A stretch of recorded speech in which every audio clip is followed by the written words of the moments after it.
Assalamualaikum warahmatullahi wabarakatuh. Baiklah, sekarang kita akan memulai pembelajaran dengan menggunakan metode START yang akan dijelaskan oleh Mbak Sinta dulu ya.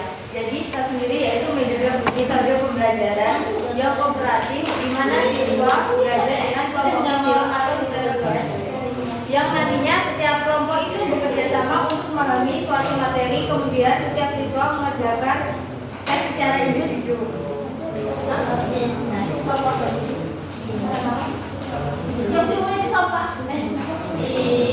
Ayo sekarang membentuk kelompok dulu. Ayo membentuk kelompok. Ini jadi dua kelompok.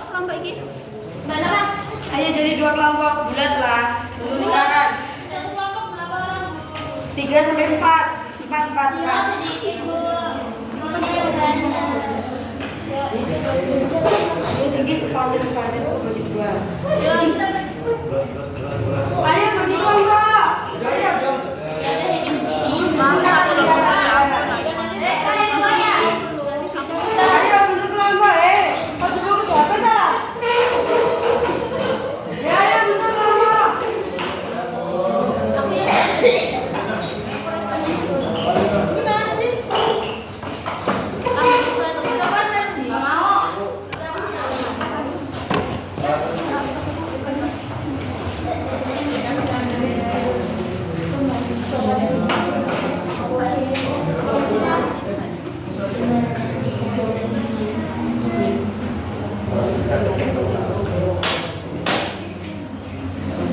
Baik, pada pembelajaran hari ini kita akan membahas tentang bab najis yang akan dijelaskan oleh beliau. Ya, beliau jadi najis sendiri yaitu benda atau kotoran yang dimana dianggap kotor secara syar'i dan menghalangi sahnya ibadah. Jadi macam-macam najis sendiri ada 3, yaitu najis mukhaffafah, mutawasito, dan mughalladzah.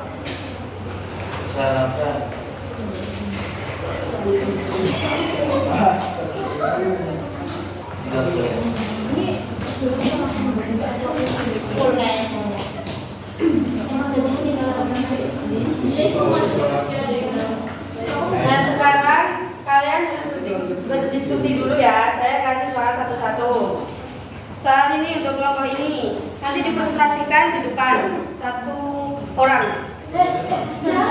Ya terserah. Ini kelompok ini, mengapa penting bagi kita untuk mengetahui tentang najis dalam Islam? Mengapa penting bagi kita untuk mengetahui tentang najis dalam Islam?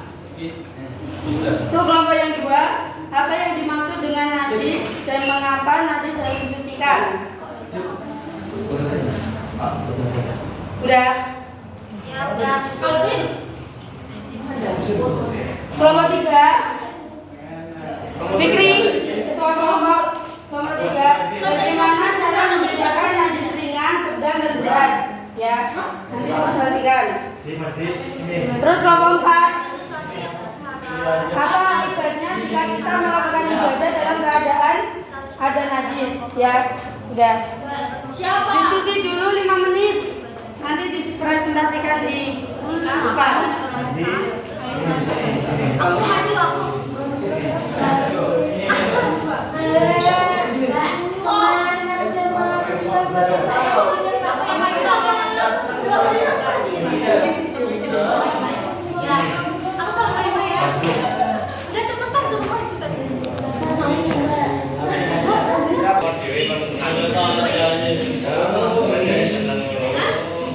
Ayo, kelompok dia ayo.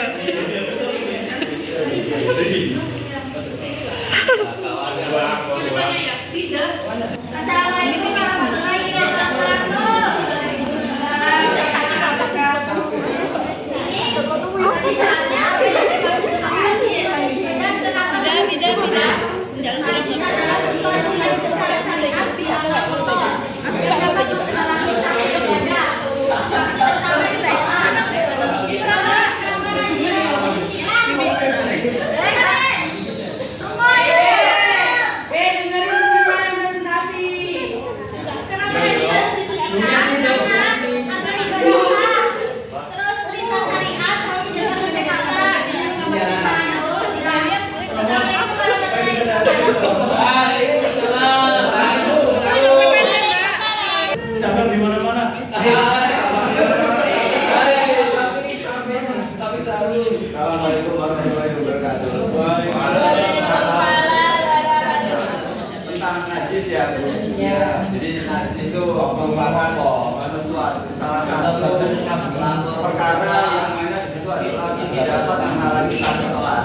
akibatnya, kalau kita lihat akibatnya, maka akibatnya berhubungan dengan genetis, maka itu akan mengakibatkan seperti itu.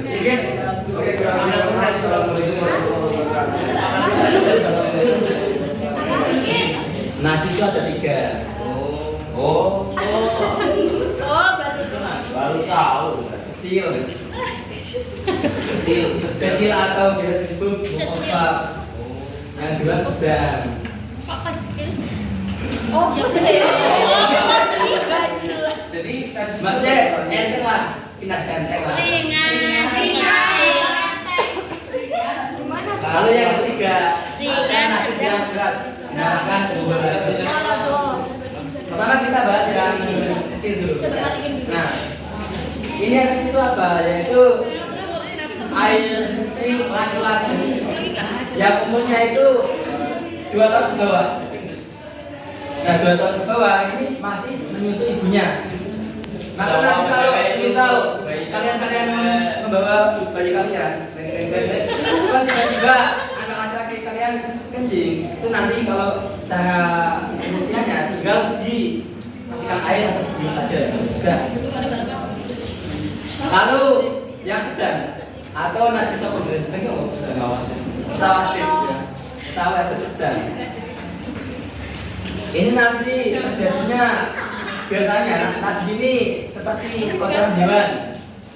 Pokok selain dari air kencing anak laki-laki 2 tahun ke bawah atau najis menggoladeh babi, anjing, dan perkawinan di antara keduanya.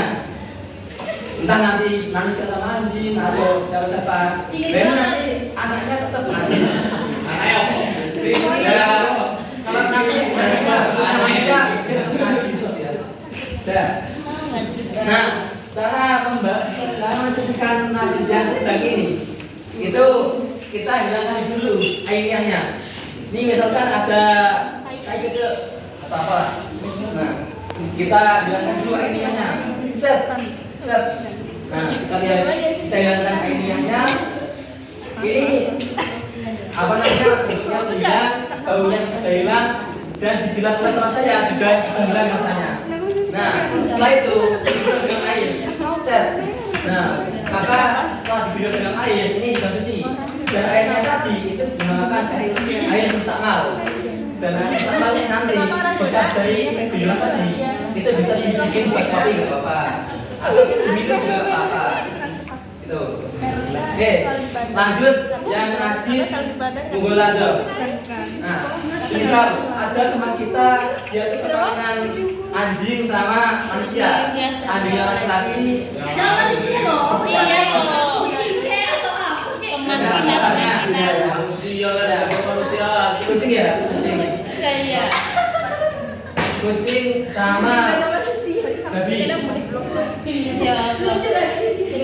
Kucing sama babi. Ini yang perempuannya kucing, yang laki-lakinya babi.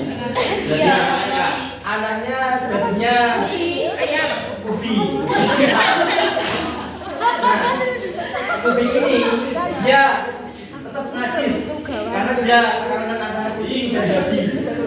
Nah, makanya kalau kita nanti dijilat ataupun kita mendemek,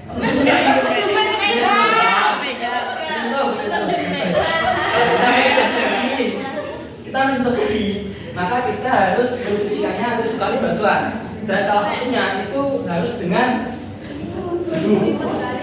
Nah, terus kali ini nanti bisa kalian lakukan, entah nanti yang baru air campuran debu itu pertama kali maupun di basuhan kedua, ketiga, terserah. Pokok salah satu ada debunya. Atau nanti kalian bisa dikali kan dia kan airnya itu tidak ada debunya. Itu tinggal dimasukkan ke air tadi 7 kali, 1, 2, 3, 4, 5, 7. Atau diletakkan saja sekiranya sudah 7 kali bisa suci gitu. Dan nanti kenapa menggunakan sabun? Karena dulu ada seseorang profesor, dia itu meneliti. Nah, dia tuh dijilat oleh anjing rabies. Nah, profesor tadi itu menggunakan sabun yang terkemuka, tapi telah setelah tisu itu masih ada teman-teman. Nah setelah itu dia melaksanakan metode Islam. Dia menggunakan salah menggunakan air. Setelah tisu ternyata bersih. Nah lalu dilanjutkan terus sekali itu sangat bersih. Begitu. Assalamualaikum warahmatullahi wabarakatuh. Ayo sekarang giliran kelompok terakhir, ayo. Bapak.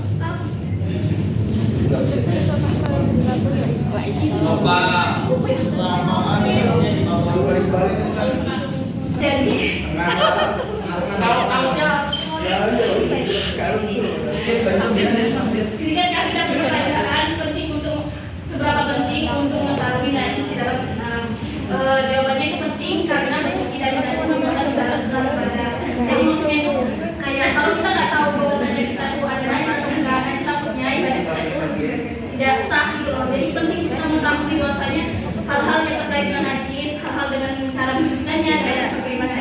Nah, jadi manfaatnya itu apa sih untuk mengetahui najis, yaitu menjaga keabsahan ibadah, terus ketenangan dan kenyamanan. Maksudnya itu kayak jadinya kalau kita lebih mengetahui bahwasanya kita ini sudah suci, itu kan jadinya tenang dan nyaman dalam beribadah. Lalu membedakan dengan benar, membedakan dengan maksudnya itu kayak ya kita harus membedakan bahwasanya ya ini berarti najis dan ini enggak. Maksudnya itu kenapa maksudnya kita mempelajari tentang najis. Nah, sekian.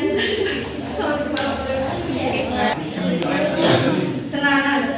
Siapa yang bisa mempraktekkan cara mensucikan najis menurut Sito? Jika di sini itu ada darah, siapa? Ayo nih. Sedikit.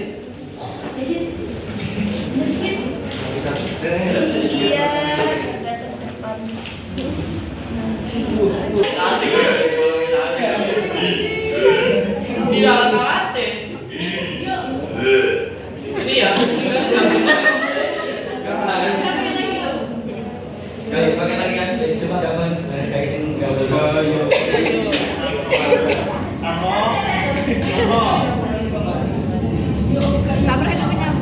Jadi lagi nggak tahu. Iya kan? Bilang itu. Sebelah. Mau bisa nggak bisa kamu loh.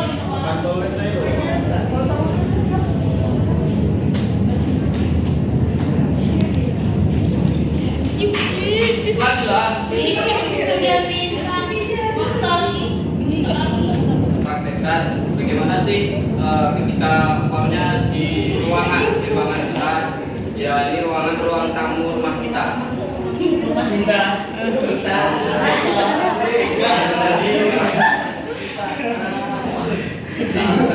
Terus di situ umpamanya ada kotoran kucing. Jadi pas di tengah-tengah. Terus bagaimana sih cara mensucikannya? Apakah diguyur satu ruangan itu semua dengan air mengalir? Ternyata itu tidak. Jadi dalam praktiknya itu cukup kita itu menghilangkan airnya dulu.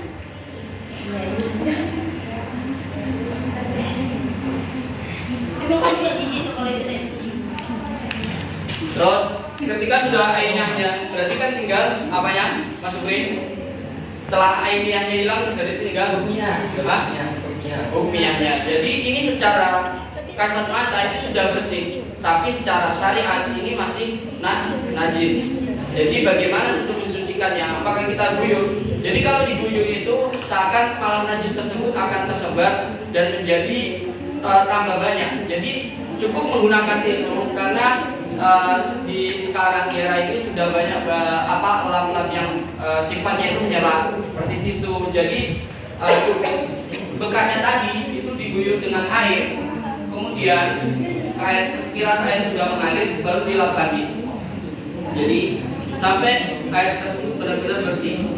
Jadi setelah itu baru ini dihukumi suci karena memang secara aini yang sudah bersih, secara hukumnya, secara syariat juga sudah suci najis tersebut. Jadi seperti itu ketika memang upaya di tengah masjid, jadi tidak perlu untuk diguyur.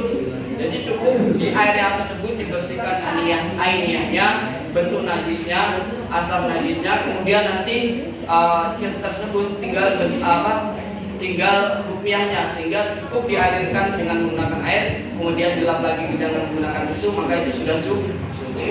Oke, seperti itu dalam konteks ketika memang ada najis di ruangan yang besar, kemudian najis tersebut terletak di tengah-tengah. Kalau di pinggir mungkin bisa saja menggunakan air langsung diguyur selesai. Tapi kalau di tengah-tengah, kalau diguyur itu akan tambah menjadikan najis tersebut tersebar menjadi banyak, sehingga nanti malah menjadikan harusnya harus disucikan semuanya. Mungkin itu secara singkat bagaimana praktek ketika ada najis di tengah-tengah ruangan.